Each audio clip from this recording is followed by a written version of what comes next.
Assassin's Creed Mirage. Where do we even start with this game? When it launched back in 2023, Ubisoft made it clear what the goal was. After years of massive RPG style games, Mirage was pitched as a return to roots, a game smaller in scale focused on that classic type of gameplay, essentially the beloved ingredients that define the early days of the franchise. You know, for a lot of people, myself included, that sounded like exactly what the franchise needed at that point. We've just had 7 years of large-scale Assassin's Creed. Now yes, we know the RPG formula has a ton of fans, but there was a growing, or rather regrowing group of fans asking for something more smaller and focused, something that felt closer to the original style of Assassin's Creed. And that idea gave birth to a little game called Assassin's Creed Mirage. Now, Mirage promised to be that reset. When the game came out, the reaction was, let's be honest, it was mixed, but it was interesting. I remember seeing a lot of people love that Ubisoft, more specifically Ubisoft Bordeaux, actually delivered a smaller stealth-driven type of Assassin's Creed game. But on the other hand, I'd say there were a lot more people that felt the game was just too bare bones. A game that was simply too safe, almost like it was too afraid to fully commit. But, that notion is definitely due to the lack of budget as well as time that a smaller studio like Ubisoft Bordeaux had. Mind you, a studio with just around 400 developers. So we do have to consider the limitations. We also need to consider that Assassin's Creed Mirage started off conceptually as a DLC for Assassin's Creed Valhalla, albeit one singular PowerPoint slide. Now, the promise of a return to roots was definitely real, but the question became whether Mirage truly delivered what we all expected, or if it was simply a mirage. That was f***ing cringe. Looking back in 2025, 2 years later, Assassin's Creed Mirage ended up with a decent amount of post-launch support. Nothing massive, nothing game-changing, but enough to make a difference. The biggest update early on was update 1.0.6. That update added New Game Plus, the ability to skip the prologue, and also introduced Bayek's Medjay outfit. But there was one focus of that update, and that was parkour. You see, parkour in Assassin's Creed Mirage had a major improvement, with back-end side ejects becoming way more efficient and more reliable. Then, if you remember, around early 2024, the next update came out, and this one added something unexpected, and that was a permadeath mode. Now, I do plan to make a permadeath run video from start to finish. That's definitely going to be a lengthy video. Thinking of it now, one thing I really respect about the Bordeaux team is how much they listen to the Assassin's Creed community. If you compare that to other Assassin's Creed studios like the fan favorite Montreal, or Quebec, or even Singapore, it's Ubisoft Bordeaux that stands out for actually responding to fan feedback and making meaningful changes, especially with parkour and replay features. So 2 years later, Mirage is definitely a more refined experience, and New Game Plus alongside permadeath gave it extra replay value. There's also a new DLC releasing quite soon, but I'll discuss that part later in the video. So at the end of the day, what we have now is a cleaner, more polished version of the game we got at launch. Nothing more, nothing less. What's also interesting looking back at Mirage is not just what the game gained after release, but what it also lost during development. Ubisoft Bordeaux opened about this in interviews, and the list of cut features and cut content really shows how much ambition the team had versus the scope of what they actually could deliver. The most unusual cut content is the monkey companion. I think, on the surface it sounded pretty clever. You had a little partner that could pickpocket guards or act as a distraction, but that idea was dropped almost immediately. Other cuts made it further before being scrapped. There were sandstorms which had already worked in Assassin's Creed Origins, but in Mirage, they were scrapped because the systems in Mirage's densest city could not support them. That choice definitely did make Baghdad feel visually static compared to the dynamic weather systems we'd seen in other games before. A Dogmaster enemy type reached alpha before being cut for design and ethical reasons, as the team did not want players forced to kill dogs. Even unusual oddities like rooftop camels and balcony navigation, all of this ended up being abandoned. And this all highlights Mirage's scale. I think it's pretty clear to say that Ubisoft Bordeaux had very interesting ideas, but they had to keep the project short. What we got was a shorter, more focused game, but these scraps of cut content show the alternate version of Assassin's Creed Mirage that might have been, a game with more variety. When you bring up Assassin's Creed Mirage, I think the very first thing that sticks out is the setting. This game did not want to go anywhere near those massive open worlds we've had in Egypt, Greece or England. Instead, it drops us right into the heart of 9th century Baghdad. Now, yes, at a first glance, it might not sound like the most exciting time period to go to, but to be honest, it ended up being way more appealing than I expected. We also have to remember that we had no clue if Ubisoft Bordeaux were even capable of creating something interesting, because remember, this was their first mainline Assassin's Creed game ever, and they delivered on the Baghdad setting. The immediate conclusion you can draw just by looking at this city is how alive it felt. It was a setting that wanted to be more like the classic denser cities in the earlier games. I'd say Assassin's Creed 1 and Unity are probably the best comparisons you can make, and you can tell that's where a lot of the inspiration came from, especially with how they wanted Baghdad to feel narrow while also complementing large crowds. What surprised me though was how well the NPCs were actually designed. As you could see children playing, you could see market owners bargaining, and the call to prayer echoed through the districts, which to me just made Baghdad feel more grounded and well put together in a way that the RPG trilogy, or rather quadrilogy? Wait, no, that's not the right word. What is it? Tetralogy? That's the word. Anyway, the RPG tetralogy really did. And for quite a lot of fans of Assassin's Creed, something as basic as just strolling through the city was enjoyable on its own. Credit has to be said for Ubisoft Bordeaux, as they leaned into the idea of making a city feel alive, and Baghdad succeeded at pulling you in. But now 2 years later, does Baghdad still hold that magic? I'd argue yes, but with some caveats. The atmosphere remains one of Mirage's greatest strengths. Hearing the azan ring out over rooftops or watching NPCs react to your actions, this still makes the world feel reactive and lived in. For Muslim players especially, and if you are watching this video, you will know how meaningful it was to see culture treated respectfully in a AAA game. We don't talk about what happened with the development of the game after. Even today, I'd still say Baghdad stands out as one of the most authentic and well-researched settings in the whole franchise. And yeah, I know this might sound like I'm just hyping up Ubisoft Bordeaux again, but they earned it. The amount of research and detail they poured into this specific setting really shows. The smaller scale worked in its favour too. Unlike your Assassin's Creed Odyssey or Valhalla, Mirage was a game that did not overwhelm you with endless map markers or pure padding. That's one of Ubisoft's biggest weaknesses. They just ridicule their games with pure padding, and it needs to stop. It did stop for this one particular game, but then it continued on with Shadows. But going back to Mirage, I liked that the city's compact design encouraged learning different routes and appreciating the density of detail. I'd say exploration kind of felt more like a Revelations type of exploration, where a lot of the city had something worth noticing. That design decision is why Baghdad, in my opinion, remains fun to just move around in today, especially with that parkour update I mentioned earlier. Now don't get me wrong, the parkour here is not peak Assassin's Creed. It's not hitting those highs from the earlier games, but the way Baghdad was really built plays into its strengths. Because of the city's dense, tighter layout, freerunning actually felt decent again. It was finally refreshing to be able to freerun across multiple districts without even touching the ground, something the RPG games never managed. In hindsight, that alone made Mirage feel like a distant relative of the very first Assassin's Creed game, which, is the best kind of compliment you can give it. That said, it's not all sunshines and rainbows. I do believe the novelty of Mirage's world fades a lot faster than in the RPG games. After a couple of playthroughs, especially a normal one, then a New Game Plus one, and probably a permadeath one, you've seen a lot, and it all starts to look familiar. Is that a flaw in how Ubisoft designs their worlds? Probably, but sadly it's the kind of trade-off that comes with this style of game. That's why my favourite Assassin's Creed game of all time, which is Assassin's Creed 2, I've only played that 3 times in my entire life, because of the scale of the game. Give me a good reason to replay a game that size another time. There is no reason. The thing with Baghdad is because of the smaller scale of the world, replaying the game can only take the city so far. Take the contracts or the Tales of Baghdad for example, there just isn't enough of them. I've always thought Baghdad in Assassin's Creed Mirage is stunning, but, and it's a big but, there just isn't enough variety in how you actually use it. I mean, look at the 40 Thieves DLC. The city never changed or opened up in new ways. So yeah, in the end, I'd say Baghdad stands out as one of Mirage's biggest accomplishments. It brought back something a lot of us missed from the earlier Assassin's Creed games, and that was a world built around stealth and verticality.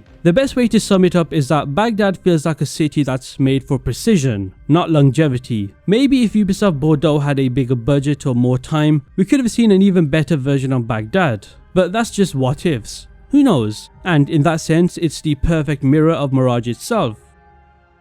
Ah man, this is where things slide from great to just alright. And that's the story in Assassin's Creed Mirage. To be fair, this is not just a Mirage problem, it's a Ubisoft problem as a whole. The last time, in my opinion, they really nailed the story feels like forever ago. If I had to pinpoint it, the last Ubisoft game with a genuinely well-written story was probably Far Cry in 2018, or maybe Assassin's Creed Origins in 2017. That's what, 7, 8, 9 years ago? Since then, it feels like they've been going backwards. Anyway, let's get into Mirage's story. Now, the idea and concept for the story seemed great. It felt like a simple character piece. Basim's early life in Baghdad, his growth from street thief to hidden one, and the unraveling of his nightmares. But, the more I think about it, the more I see the story of Mirage as its biggest weakness, even if there are interesting ideas buried underneath. Basim as a character is a pretty strange one. To be fair, I think he comes across stronger in Valhalla than he does in Mirage, and that's the intention. As a main character here, he works in some ways but falls flat in others. His strengths show up when you follow the story through. He's way more morally grey than the usual Assassin's Creed hero, and Mirage doesn't shy away from showing that. I recall that the more you move into the story, you will see Basim's ambitions and desires become pretty obvious. In fact, so obvious that it becomes predictable. And you see that push for answers is what drives him forward. That inner conflict actually gives Mirage a tighter focus compared to the usual cross names of a list structure. By the end, his transformation into the Basim we see in Valhalla feels quite natural, and in hindsight, Mirage works well as a prequel for him. But Basim never really gets out from under Valhalla's shadow. Mirage's story feels more like it was made to support Valhalla instead of standing out on its own. Every revelation that we experience in this story, so that's, his true identity as Loki, to those later clashes with Roshan, those to me are not really played off like a self-contained storyline, as those come off more like a setup for things we already know are coming. It doesn't really ruin the experience, but it definitely limits the impact. Instead of letting Mirage be Basim's story, it kind of ends up feeling more like Basim's backstory, if that makes sense. Now, if you played Mirage before Valhalla, then fair play. I don't know how you managed to do that, but I guess it works better that way? Actually, does it? I'm not too sure. Somebody can let me know down below if it's better that way. There's also the side characters in this story. I find every single one of them, except for Roshan, to be some of the most forgettable and bland characters in any video game hands down. And that might sound harsh, but it's true. As I said, Roshan is the clear standout, and her character provides the most emotional side of the story in the game. She's a mentor figure who slowly becomes Basim's antagonist. We can clearly see the tension play out between the two as the story builds, and it's not afraid to show us that, especially towards the end with their final fallout, as those moments to me feel like Mirage's most dramatic ideas. But beyond Roshan, the rest of the characters have no lasting impact at all.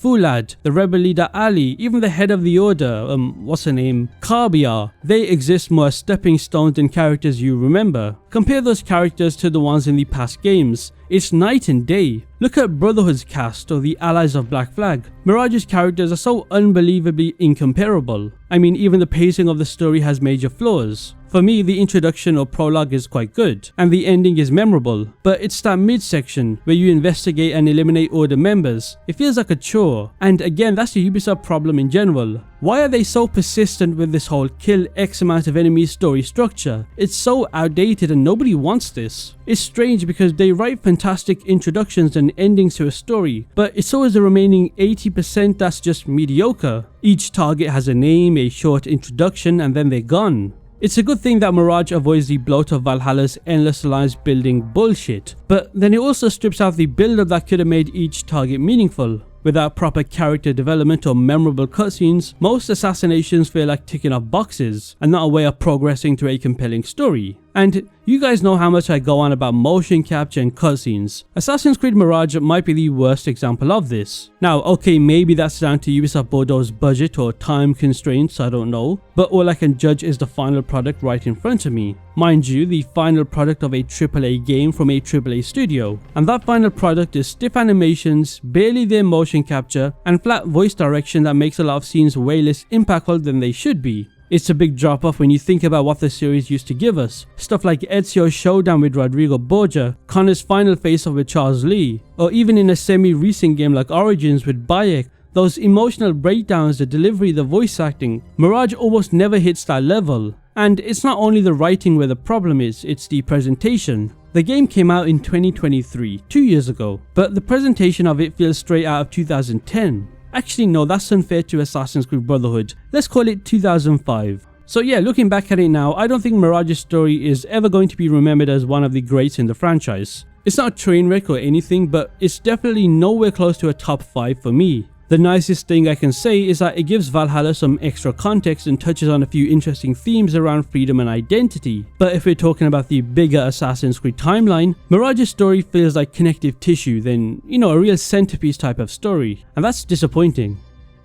When you look at Assassin's Creed Mirage's overall gameplay and the style it went for, I remember how it was immediately pitched as the antidote to years of RPG style Assassin's Creed. Ubisoft kept promising a return to stealth, and in a lot of ways that's exactly what we got. To be fair, I'd argue Mirage's stealth is some of the best the franchise has seen. The stealth systems still hold up today, though the game makes its limits just as clear as its strengths. Stealth was easily the biggest win, as I said. Coming off Valhalla, where stealth felt more like an afterthought instead of being a core part of the game, Mirage was a game that forced you to play carefully. You could not just bulldoze your way through fights, and that's what I loved. Basim died fast if you messed up. His health bar is fragile as hell, which pushes you to rely on smoke bombs, blow darts, traps and distractions. That toolkit felt much closer to the classic Assassin's Creed games, where it's those gadgets that mattered more than what we have now, which is just pure stats and gear. Now, one thing I'll recommend, if you really want Mirage to feel like old school Assassin's Creed, change your control scheme. By default, it doesn't feel quite right. I mean, who on earth runs with left stick pushed in? I'll leave a link down below to the Exiles tutorial, where he shows the exact button remaps you want, and trust me, it will make a huge difference. Combat, on the other hand, has not really aged quite well.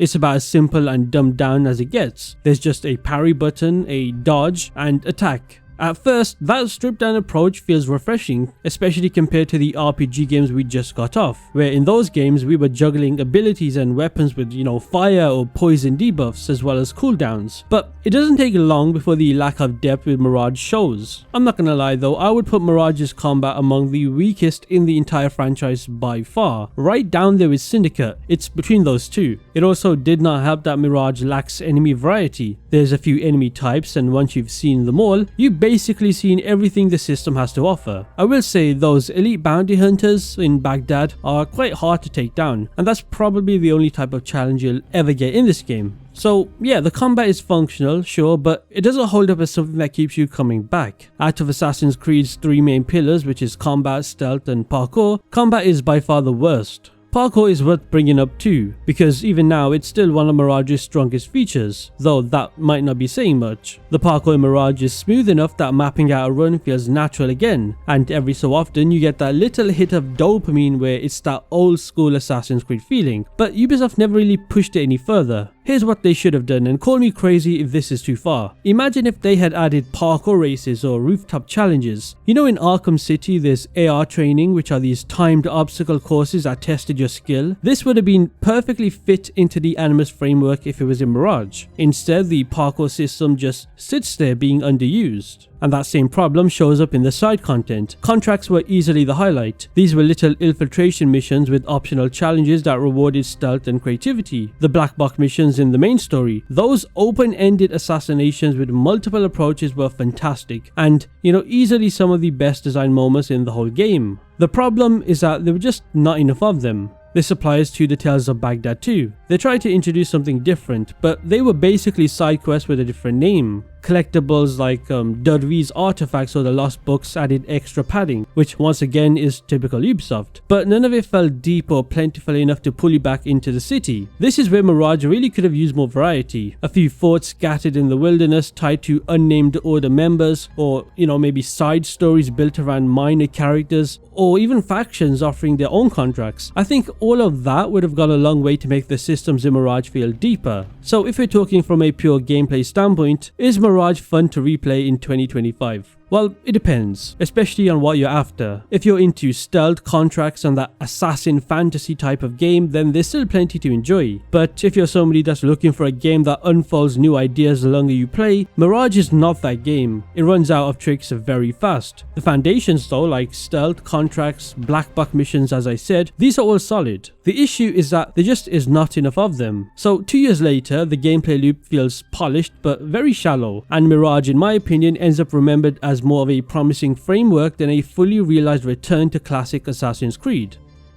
Okay, let's talk about Mirage's legacy. 2 years later, the big question is how the game is remembered. Was it just filler between Valhalla and Shadows, or did it mean something more? Now, personally for me, I see it as an experiment that proved that there's still a massive appetite for stealth-driven, classic Assassin's Creed style of games. Mirage did not have the scope or budget of the RPG giants, but it reminded us what made this franchise special in the first place. Rooftops being useful again, stealth as the core gameplay loop, and the simple satisfaction of a one-hit assassination. Just those three things I said were a big shift in the franchise's direction. Now here in 2025, Mirage is about to get something nobody really saw coming, a full story expansion. This DLC will take Basim to a new part of 9th century Arabia, with new missions, exploration, and even a lot of gameplay updates for the base game. And the best thing about it is it's free. Now if you follow the behind the scenes stuff for the DLC, or if you watched this video on screen, you will know it's being funded by Saudi Arabia's Savvy Games Group to help promote Al Ula as a real world heritage site. It's definitely a controversial angle, but from purely a gameplay perspective, I think it's a fascinating opportunity.